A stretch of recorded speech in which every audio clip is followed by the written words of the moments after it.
This episode ran November 16th, 2025. It's titled, I Took Out $60,000 in Loans for My Ex. This is the Ramsey highlights, and the link will be in the description box. 4.5 years ago, I was with this guy, and I took out loans for him because he didn't have good credit. Oh, so no. I took out, Yeah. I know.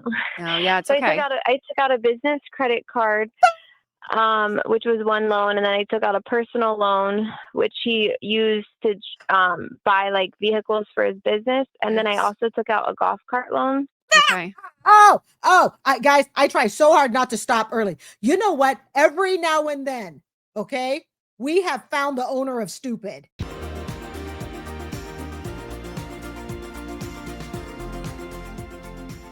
The definition of, and I'm listening to this for the first time with you. Holy cow. And yes, the kitty ears are intended to match the edge of the TV frame. So that is all intentional. Holy cow. All right. So basically, she got sucker written all over here. Now, I don't know what day this is going to run on my channel. Okay. But if it runs November 16th, which is today, then this just ran a few hours ago. But if there are copyright issues, it will have to be delayed. Holy cow. All right. So fast forward, and then he was paying everything at the time when we were together, but it was always minimum payments. So in reality, it probably didn't really pay that much. Sure. So then 2 years ago, we split up, and he promised me like he would pay me monthly. Well, he got a new girlfriend, and then of course, he stopped paying me. Oh, so when I left him, it was between $50,000 to $60,000 that I owed.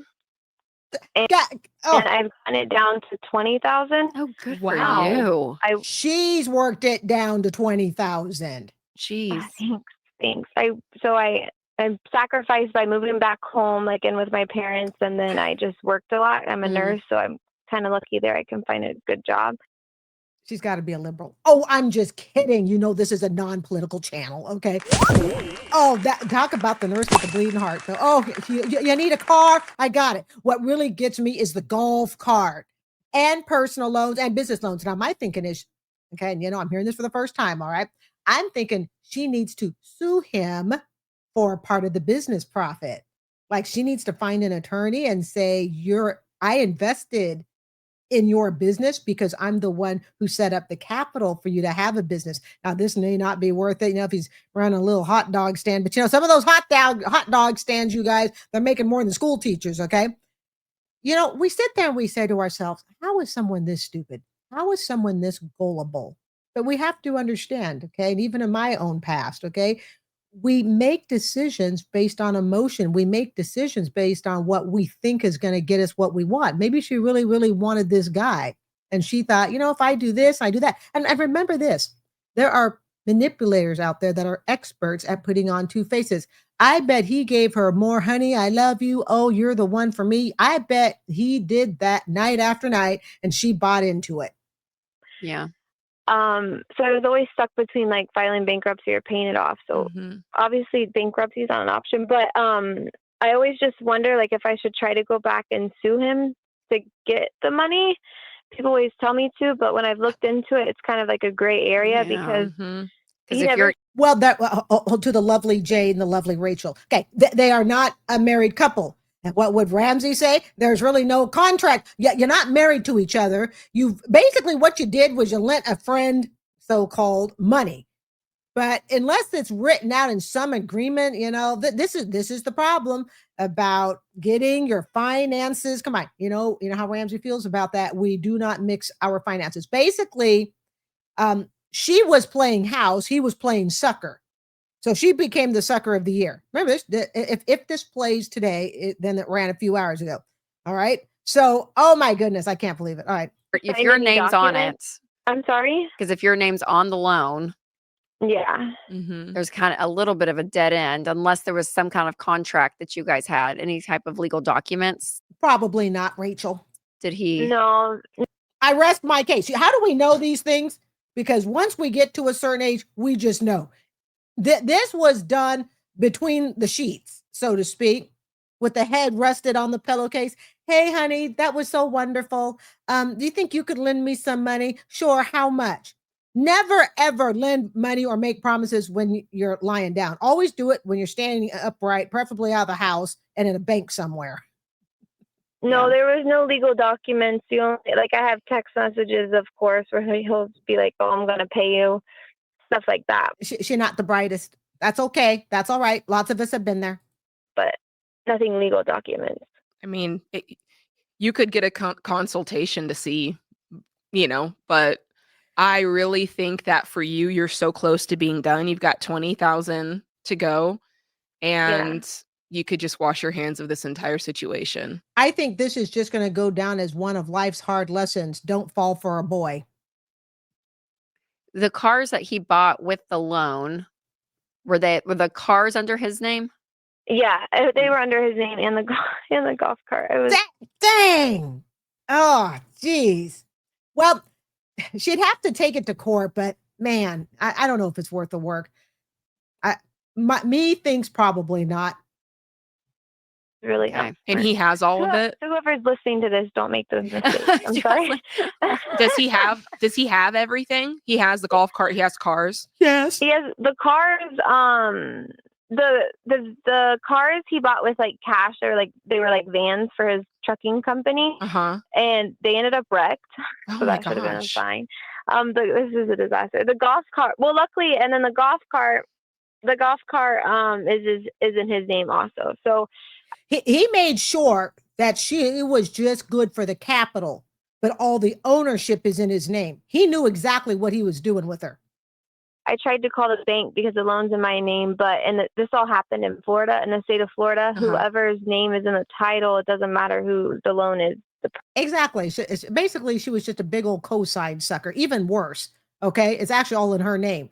So yeah, person in the title owns it. That's right. Yeah. That's right. Yeah. I mean, it seems like there's nothing to even try to seize if you wanted to ask him and say, "Hey, I bought these cars. The least you could do is send me one so I can sell it and get some." He doesn't care. Someone like that does not care. And someone like that, now that this girlfriend's done, he's on to the next girlfriend. And before you know it, he's going to be on girlfriend number 3, 4, and 5. This article is by Business Insider. It's titled, "I was laid off by Microsoft and can't find a job. I'm weeks away from giving up my apartment and moving across the country to live with family."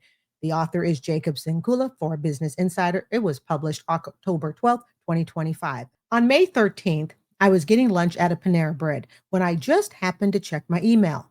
When I read it, it felt like a gut punch. I'd been laid off from my Microsoft job. My mind started racing. Could I have done something different? Could I have been better? However, I eventually realized it was simply a business decision. I'd seen the company lay off a lot of people in recent years, and it felt like it didn't matter if you were a great worker or not. Everybody was at risk. When I was laid off, I was on medical leave for a personal health issue and had been planning to return to work in the coming days. I collected my last paycheck in mid-July and then received some severance pay. But I started applying for jobs immediately. My mindset was, I can cry while I apply. I decided to share that I'd been laid off on LinkedIn, and the post received over 115,000 impressions. I began receiving messages from recruiters about opportunities, and I've landed interviews at companies that include Disney and Nintendo. But it's now been 5 months since my layoff, and I'm still looking for a job. I've been drawing on my savings to pay the bills and renting my 1-bedroom apartment on a month-to-month lease for about $2,700, all while crossing my fingers that I land a role soon. All right, we're going to go ahead and stop. I actually want to go up to this top portion here, okay, where he says here, I'd seen the company lay off a lot of people in recent years, and it felt like it didn't matter if you were a great worker or not. One of the things that I have tried to promote on this channel, especially when I deal with the layoff videos, is that people always say things like, I don't understand why I was laid off. I was a really good worker. I don't understand why this worker was laid off. They were great attendance. They had good technical skills. We know the routine, okay? They're a great employee. And the thing that I try to remind people is that you have to remember something. If a company has done its job correctly, they've only hired people that are a great fit for the company. That is what a company is supposed to do. They're not supposed to hire people who are lazy, unmotivated, okay? can't do the job technically, personally, emotionally, whatever. Companies are supposed to hire people that are great, which means when there is a layoff, he says here, it felt like it didn't matter if you were a great worker or not. This means when there's a layoff, that means only great workers are going to be the ones to go because the company did their job correctly by hiring skilled, knowledgeable, motivated people for the job.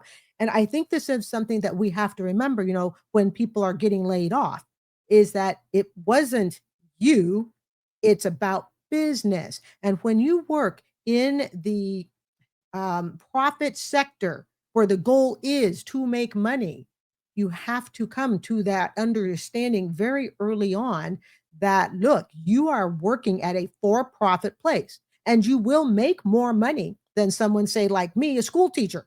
Okay. Even though school teaching isn't nonprofit, it's clearly not for profit. It relies on public tax dollars. Okay. And most people, 20,000, what is it? I in my 20th year of teaching, and somebody who, coming straight out of college and going to work for Google, they can school me in income in an instant. But there's also a trade-off you have to remember as well. And I'm not saying going to nonprofit, go be a public service worker. I'm not promoting or saying that. But what I am saying is there is a trade-off in the sense that, okay, teachers rarely laid off.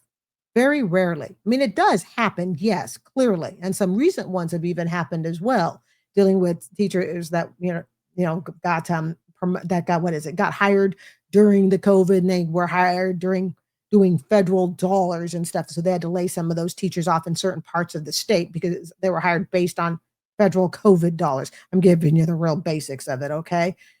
But in general, okay, if you go into, say, the social work, public sector jobs, school teacher, firefighter, police officers, in general, they don't have the ups and downs of the job layoffs. And it is something to consider. So when he says here, it doesn't matter if you're a great worker or not, in corporate, their job is to hire the best workers. So when there are layoffs, only the best workers are going to go because that's all that they hired. And what is it? He says here, he's been applying for jobs for, several months now. I guess since he collected his last paycheck in July. Remember, this is this year. Okay. It comes at a point where all that money that you saved, all that extra that you made, say, compared to a public service worker, a federal worker, whatever, a lot of it winds up getting spent on what? Being unemployed. Now, this isn't hating in any way. Please understand this. But it is something that I have learned that has helped me to ease my pain a little bit being a public sector worker, because a lot of people don't want to go into education. Why? Because it doesn't pay very much. They look at it or public service, I shouldn't say education, but just public service in general. A lot of people don't want it because they're looking at going, it barely pays anything. But sometimes you have to be willing to weigh, is it stable? Okay. And pays less, or do you want the more money and more volatile? So he says he shared that he'd been laid off in LinkedIn.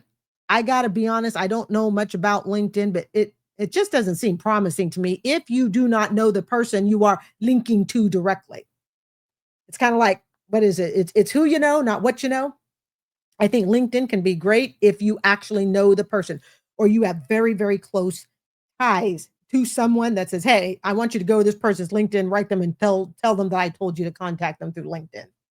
That's just my opinion. I don't hold a lot of promise for things like LinkedIn. And he says he's been drawing on his savings to pay the bills. I think a lot of people have had to do that in this economy. A 1-bedroom apartment, month-to-month lease for $2,700.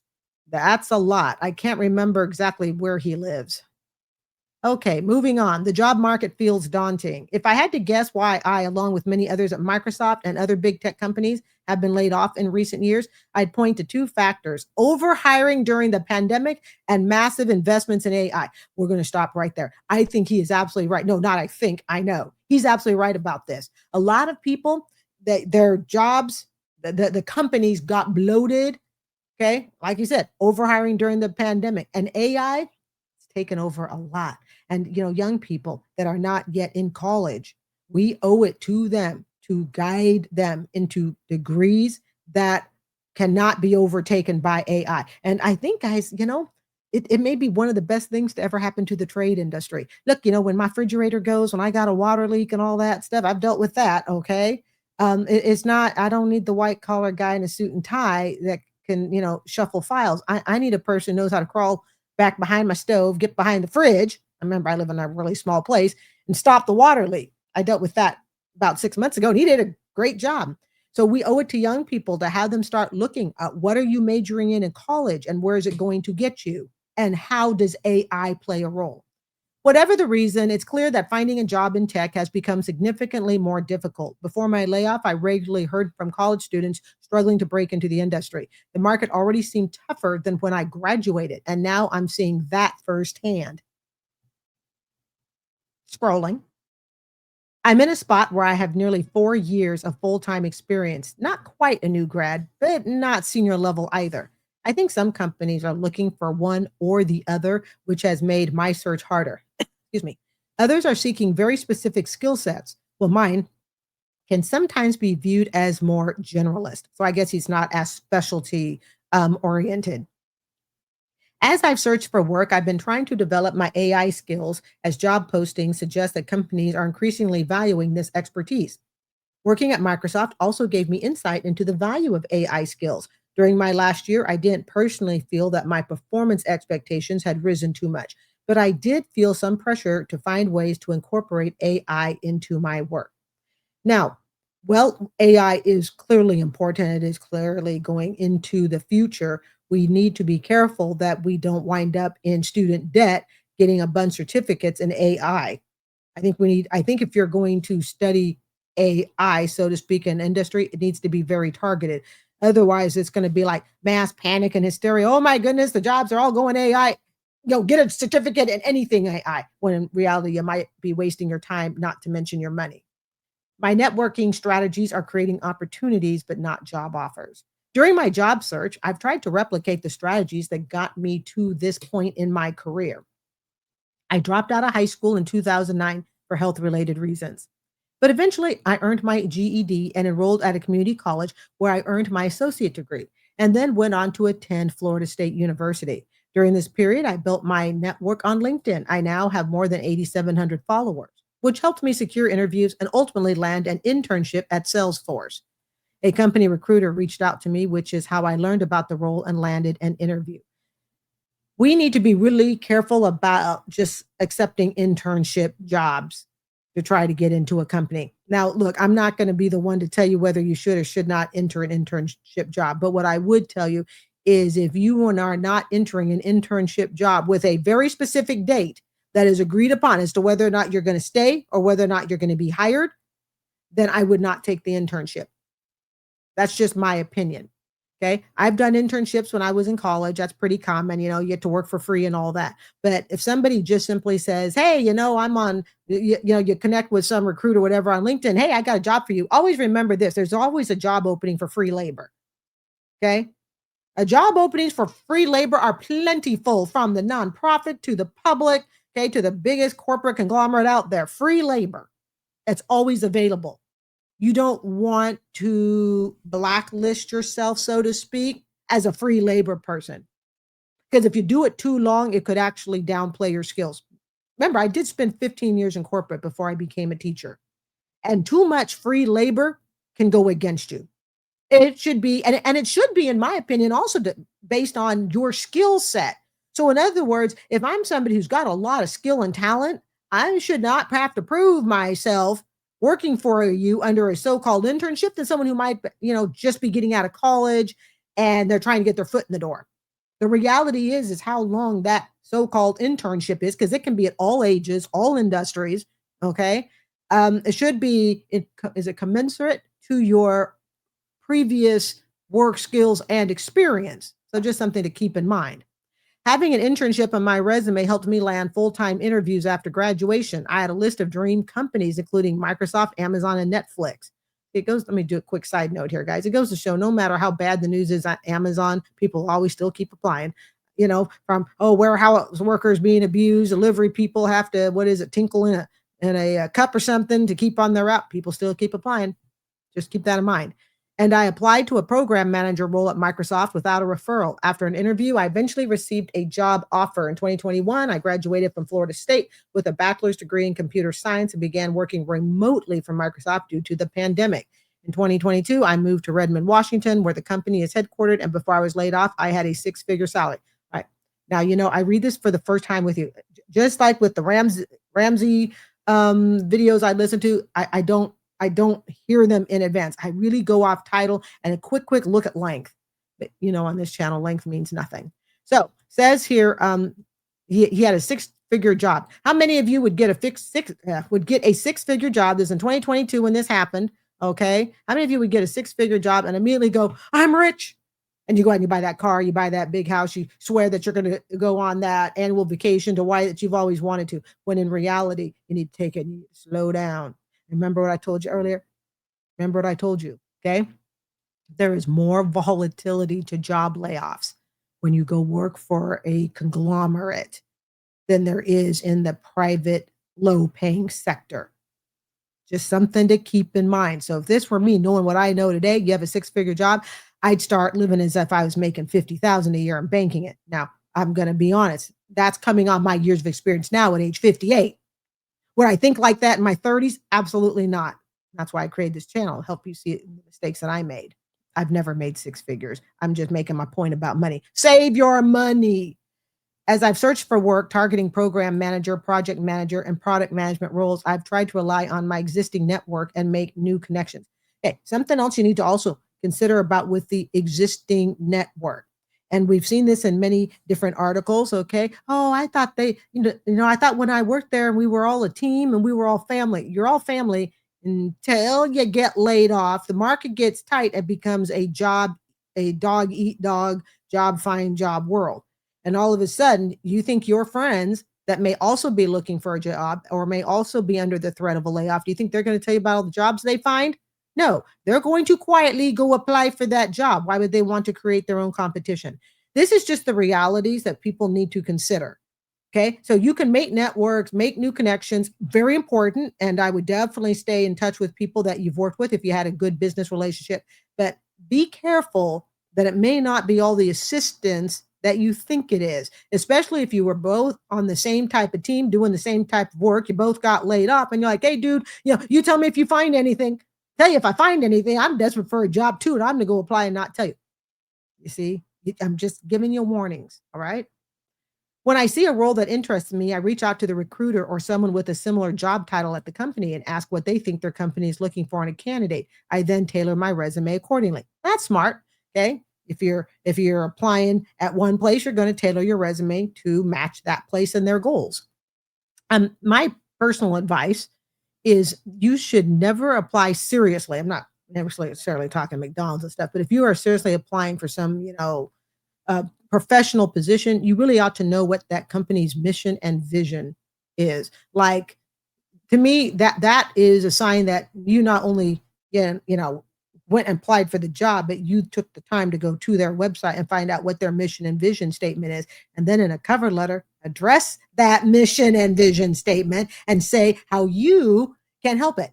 Remember, like I said, I worked in corporate for 15 years and I teach writing, and I have edited plenty of college applications when my students become seniors, even though I teach middle school. Eventually, they become seniors, and from time to time, they have come to me and said, could you help me look at this letter that I want to get into a school? Well, getting into a school, you guys, is very similar as wanting to get into a company for employment. Yes, I understand the school, you're spending money. I get it.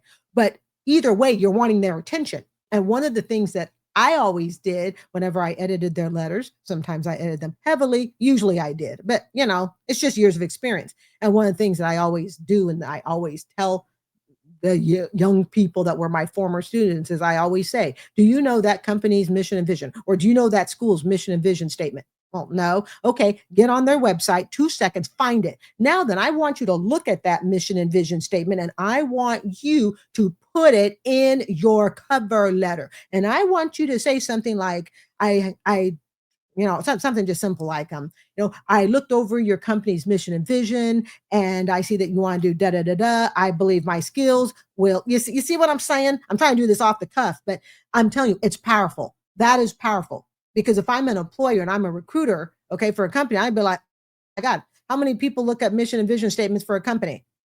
Because remember, when you're looking for a job, it's not what can the company pay you. It's what can you do for the company to give them more money. Hey, that's just my 2 cents. Take it for what it's worth, but it's never failed me. All right. And they've gotten the jobs and they've gotten into the schools. Okay. So let's see here. Moving on. When I connect with people, I usually ask for advice rather than a referral. But if someone offers to give it to me, I gladly accept. I'd say be a little bit more bold. Sometimes just ask for a referral. Sometimes, you just got to get out there and you got to ask. Again, you're going to have to judge each situation, look at it, and, see how it works. All right. Layoffs can take a mental toll. Going forward, my plan is to continue doing what I'm doing, applying for jobs, networking, and developing AI skills. However, if my job search drags on, I might consider pursuing a graduate degree, such as an MBA or degree related to AI. Geez, I should have gotten my beverage, you guys. The MBA degree.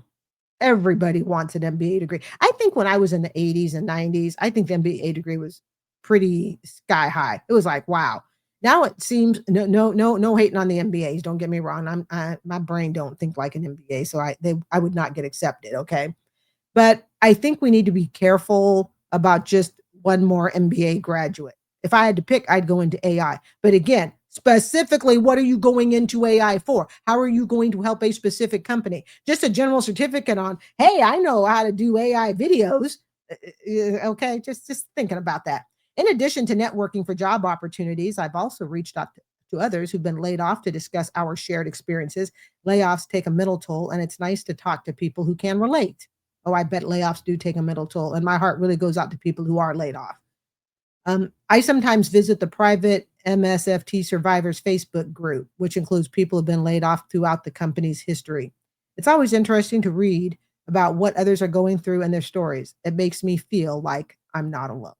This article is by Business Insider. It's titled, I was laid off by Microsoft and can't find a job. I'm weeks away from giving up my apartment and moving across the country to live with family.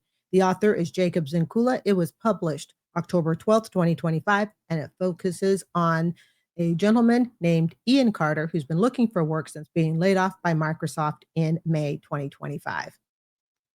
On May 13th, I was getting lunch at a Panera Bread when I just happened to check my email. When I read it, it felt like a gut punch. I'd been laid off from my Microsoft job. My mind started racing. Could I have done something different? Could I have been better? However, I eventually realized it was simply a business decision. I'd seen the company lay off a lot of people in recent years, and it felt like it didn't matter if you were a great worker or not. Everybody was at risk. When I was laid off, I was on medical leave for a personal health issue and had been planning to return to work in the coming days. I collected my last paycheck in mid-July and then received some severance pay. But I started applying for jobs almost immediately. My mindset was, I can cry while I apply. I decided to share that I'd been laid off on LinkedIn, and the post received over 115,000 impressions. I began receiving messages from recruiters about opportunities, and I've landed interviews at companies that include Disney and Nintendo. But it's now been 5 months since my layoff, and I'm still looking for a job. I've been drawing on my savings to pay the bills and renting my one-bedroom apartment on a month-to-month lease for about $2,700, all while crossing my fingers that I land a role soon. My lease ends the week of October 2025, and if I don't have a job offer by then, I'm planning to move across the country to Florida to live with my family and save money until I find a job. Rent is expensive, but rent without income coming in is doubly expensive. If I had to guess why I, along with many others at Microsoft and other big tech companies, have been laid off in recent years, I'd point to 2 factors: overhiring during the pandemic and massive investments in AI. Whatever the reason, it's clear that finding a job in tech has become significantly more difficult. Before my layoff, I regularly heard from college students struggling to break into the industry. The market already seemed tougher than when I graduated, and now I'm seeing that firsthand. I'm in a spot where I've nearly 4 years of full-time experience. Not quite a new grad, but not senior level either. I think some companies are looking for one or the other, which has made my search harder. Others are seeking very specific skill sets, while mine can sometimes be viewed as more generalist. I've searched for work. I've been trying to develop my AI skills as job postings suggest that companies are increasingly valuing this expertise. Working at Microsoft also gave me insight into the value of AI skills. During my last year, I didn't personally feel that my performance expectations had risen too much, but I did feel some pressure to find ways to incorporate AI into my work. During my job search, I've tried to replicate the strategies that got me to this point in my career. I dropped out of high school in 2009 for health related reasons, but I eventually earned my GED and enrolled at a community college where I earned my associate degree and then went on to attend Florida State University. During this period, I built my network on LinkedIn. I now have more than 3,700 followers, which helps me secure interviews and ultimately land an internship at Salesforce. A company recruiter reached out to me, which is how I learned about the role and landed an interview. Having the internship on my resume helped me land full-time interviews after graduation. I had a list of dream companies, including Microsoft, Amazon, and Netflix. And I applied to a program manager role at Microsoft without a referral. After an interview, I eventually received a job offer. In 2021, I graduated from Florida State with a bachelor's degree in computer science and began working remotely from Microsoft due to the pandemic. In 2022, I moved to Redmond, Washington, where the company is headquartered. And before I was laid off, I had a six-figure salary. As I've searched for work, targeting program manager, project manager, and product management roles, I've tried to rely on my existing network and make new connections. When I see a role that interests me, I reach out to the recruiter or someone with a similar job title at the company and ask what they think their company is looking for in a candidate. I then tailor my resume accordingly. Since I have a LinkedIn premium account, I have more visibility into who views my profile. If they have an interesting job title, I'll send them a message. Most of the time, they respond because they recall visiting my page, which leads to a conversation. When I connect with people, I usually ask for advice rather than a referral. But if someone offers to give me one, I gladly accept. While these connections have helped me land some interviews, I'm still looking for a job offer. I sometimes visit the private MSFT Survivors Facebook group, which includes people who've been laid off throughout the company's history. It's always interesting to read about what others are going through in their stories. It makes me feel like I'm not alone.